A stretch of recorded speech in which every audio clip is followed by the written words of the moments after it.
हम जिस विषय पर बात करने वाले हैं वह इतिहास के एक ऐसे पन्ने से जुड़ा है जिसके बारे में लोग अक्सर थोड़ा कम सोचते हैं।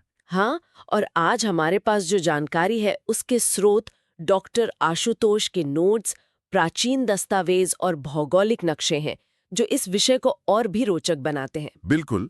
तो आज का हमारा मिशन यही है कि जब मौर्य साम्राज्य जैसा इतना विशाल शासन टूट गया तो उसके बाद भारत में आखिर क्या हुआ। सही कहा, क्योंकि जब एक बड़ा साम्राज्य गिरता है तो एक सत्ता का खालीपन पैदा होता है जिसे हम पावर वैक्यूम कहते हैं। हाँ, और उस पावर वैक्यूम में नई क्षेत्रीय शक्तियां उभरती हैं। तो आज हम इन्हीं छोटी बड़ी शक्तियों की बात करेंगे जिन्होंने गुप्त रूप से भारत की कला और राजनीति को हमेशा के लिए बदल दिया। देखिए, अगर हम डॉक्टर आशुतोष के नक्शों को ध्यान से देखें तो सबसे दिलचस्प बात यह लगती है कि दक्षिण भारत में वाकाटका वंश, कलिंगा में छेदी वंश और पश्चिमोत्तर में यवन आक्रमण, यह सब लगभग एक ही समय के आसपास अपना प्रभाव बना रहे थे। यानी जब केंद्र की पकड़ थोड़ी ढीली पड़ी तो किनारों पर अचानक से एक नई ऊर्जा आ गई। चलिए इसको थोड़ा विस्तार से समझते हैं। शुरुआत करते हैं वाकाटका वंश से। हाँ, वाकाटका वंश की स्थापना लगभग 255 ईस्वी में विंध्या शक्ति ने की थी। ये लोग पहले सातवाहनों के अधीन बिरार यानी विदर्भा के शासक थे। अच्छा, तो मतलब जैसे ही सातवाहन कमजोर पड़े इन्होंने मौका देखा और खुद को आजाद घोषित कर दिया। बिल्कुल। लेकिन इनका जो असली उदय था ना, वह उनके बेटे प्रवारसेना प्रथम के समय में हुआ। वह इस वंश के अकेले ऐसे शासक थे जिन्होंने सम्राट की उपाधि ली। अरे वाह! हाँ, और पुराणों के अनुसार उन्होंने 4 अश्वमेध यज्ञ किए थे। वेट, 4 बार एक ही राजा ने 4 अश्वमेधा यज्ञ किए। ये तो अपने आप में एक बहुत बड़ा मानसिक दबाव बनाने वाली बात हो गई आसपास के राज्यों पर। सही पकड़ा आपने। यह सिर्फ कर्मकांड नहीं था, ये एक जियोपॉलिटिक्स का हिस्सा था कि अब उन्हें चुनौती देने वाला आसपास कोई नहीं बचा है। लेकिन उनके बाद का जो घटनाक्रम है वो मुझे बड़ा दिलचस्प लगा। उनके बाद ये साम्राज्य 2 पैरेलल शाखाओं में बंट गया, एक प्रधान शाखा और एक बसीम शाखा। हाँ, जिसे वरसागुल्म शाखा भी कहते हैं। राइट।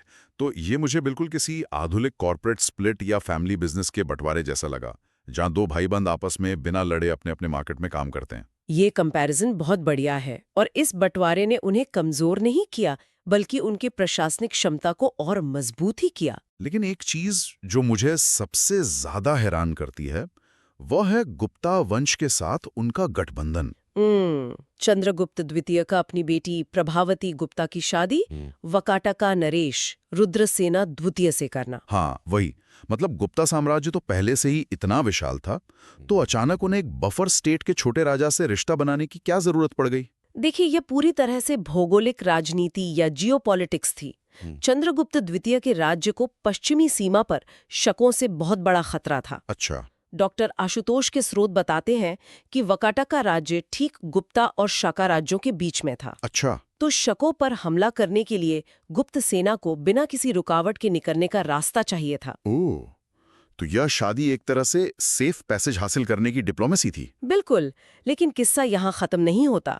शादी के कुछ ही समय बाद रुद्रसेना द्वितीय की मृत्यु हो गई। करसेन और दामोदर सेन उस वक्त बहुत छोटे थे, तो शासन की पूरी बागडोर संरक्षिका के रूप में प्रभावती गुप्ता ने संभाल ली। यानी गुप्ता वंश की बेटी अब वाकाटका साम्राज्य की शासिका बन गई। यह तो चंद्रगुप्त द्वितीय के लिए एक विन विन सिचुएशन हो गई। सही कहा, और इसीलिए इस दौर को वाकाटका गुप्ता संबंधों का स्वर्णिम काल या गोल्डन पीरियड कहा जाता है। उन्हें पश्चिम में पूरी शांति मिल गई। और जब ऐसी शांति मिलती है तभी तो कला और साहित्य फलता फूलता है। बिल्कुल। राजनीति के बाद अगर हम कला की बात करें तो प्रभावती गुप्ता के छोटे बेटे दामोदर सेन, जिन्हें हम प्रवरसेना द्वितीय के नाम से भी जानते हैं, उन्होंने मराठी प्राकृत में सेतुबंध नाम का काव्य लिखा।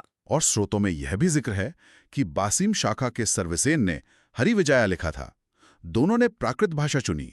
प्रधान शाखा के अंतिम शासक पृथ्वीसेन द्वितीय के सामंत व्याघ्रदेव ने पन्ना में नचना मंदिर बनवाया, जिसे नयाना कुठार भी कहते हैं। और सबसे बड़ी बात, अजंता की गुफाएं। अजंता की 16वीं और 17वीं गुफाएं जो कि गुहा विहार है, और 19वीं गुफा जो गुहा चैत्य है, वो वाकाटका काल में ही बनी थी। गुहा विहार मतलब जहां बौद्ध भिक्षु ठहरते थे, और गुहा चैत्य जहां वो प्रार्थना करते थे, है ना? हाँ, ठीक कहा आपने।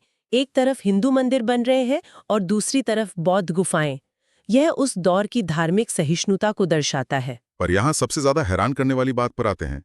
चंद्रगुप्त द्वितीय के महान राजकवि कालिदास का वाकाटका दरबार में गेस्ट अपीयरेंस। अरे हाँ, ये बहुत रोचक घटना है। मतलब उत्तर भारत का एक महान कवि आकर सेतु बंधा का संशोधन करता है और वहीं बैठकर वैदर्भी शैली में अपनी मशहूर रचना मेघदूत लिखता है।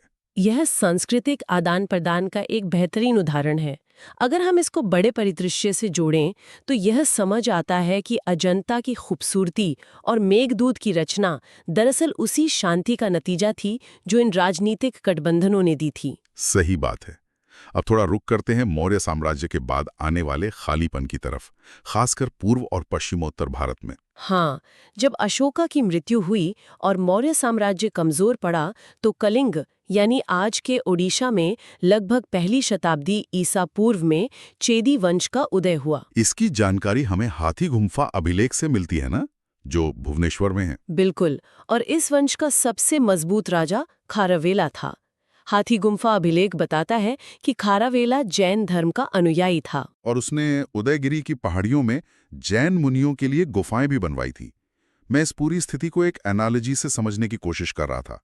कैसी एनोलॉजी? सोचिए कि मौर्य साम्राज्य एक बहुत विशाल पुराना पेड़ था। जब वो पेड़ गिरा तो जंगल की जमीन पर धूप आने लगी और इस धूप से छोटे पौधे जैसे छेदी वंश तेजी से बढ़ने लगे। वाह, ये सच में बहुत अच्छी एनालॉजी है। और सिर्फ अंदर के पौधे ही नहीं बढ़े, बल्कि जंगल के बाहर से भी नए बीज आकर वहां अपनी जड़ें जमाने लगे। सही कहा। जैसे पश्चिमोत्तर भारत पर हिंद यूनानी या इंडो ग्रीक, शाका, पहलव और कुषाण आक्रमण हुए। हाँ, डॉक्टर आशुतोष के दस्तावेज समझाते हैं कि सेल्यूकस निकेटर ने जो विशाल साम्राज्य बनाया था वो एंटियोकस द्वितीय के समय आते आते टूटने लगा था। और वहां से नए स्वतंत्र राज्य बने, जैसे बैक्ट्रिया का स्वतंत्र राज्य जिसे डायोडोटस प्रथम ने स्थापित किया। बिल्कुल, और यही नए बीज थे जिन्होंने आकर भारत में इंडो ग्रीक संस्कृति को जन्म दिया।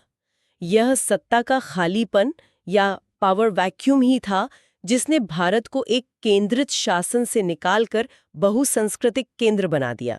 तो इतनी सारी चर्चा के बाद सवाल यह आता है कि इस सब का मतलब क्या है? श्रोताओं को इन बातों से क्या समझना चाहिए? समझना ये चाहिए कि इतिहास उतना सीधा नहीं होता जितना किताबों में एक लाइन में पढ़ने में लगता है। हाँ, जब हम आज अजंता की गुफाएं देखते हैं या कालिदास की रचनाएं पढ़ते हैं तो वह किसी एक महान साम्राज्य का जादू नहीं है। बिल्कुल नहीं, वो दरअसल छोटी बड़ी शक्तियों के आपसी तालमेल, राजनीतिक दबाव और सांस्कृतिक मिलन का नतीजा है। तो इस चर्चा को खत्म करने से पहले श्रोताओं के लिए गहरा सवाल छोड़कर जाना कैसा रहेगा? बड़ी राजनीतिक महत्वाकांक्षा ना होती। अगर उन्हें शकों को हराने के लिए रास्ता नहीं चाहिए होता? हाँ, और अगर वह अपनी बेटी प्रभावती का विवाह उस वकटका वंश में ना करते। सच में यह सोचने वाली बात है। क्या बिना इस